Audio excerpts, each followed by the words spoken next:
هو انت لسه فاكر ان الحاجه اول ما تطلع من العلبه بتخسر نص ثمنها زمان؟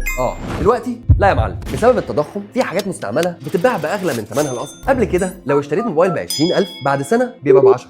ليه؟ ده اسمه اهلاك او ديبريشيشن، يعني الحاجه قيمتها بتنزل مع الوقت. ليه؟ 3 اسباب. استهلاك طبيعي، الحاجه بتتعب مع الاستخدام. تكنولوجيا جديده، لما الجديد بينزل القديم بيرخص. الناس بطلت تشتريه، بقى موضه قديمه او مش مطلوب. يعني كل ما الحاجه تستخدم اكتر او يتوفر بديل احسن قيمتها بتقل. زمان الطبيعي ان الحاجه تتهلك وسعرها ينزل، بس في مصر الدنيا اتشقلبت.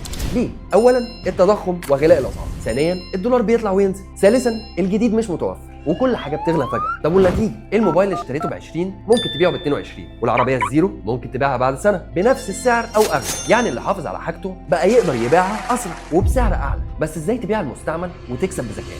سهل. اعرف سعر السوق، بص على دوبيزل وفيسبوك ماركت، صور الحاجه صح، اضاءه وزوايا، ووري العيوب، واكتب وصف ذكي وواضح. خليك مرن في السعر بس من غير ما تنزل قوي برضه. جهز رد محترم للناس اللي بتفاصل جامد. فاكر لما كنا بنقول المستعمل خساره؟ النهارده بيع المستعمل عباره عن ذكاء مالي، ففكر كويس قوي وانت ماشي بالموبايل من غير كفر.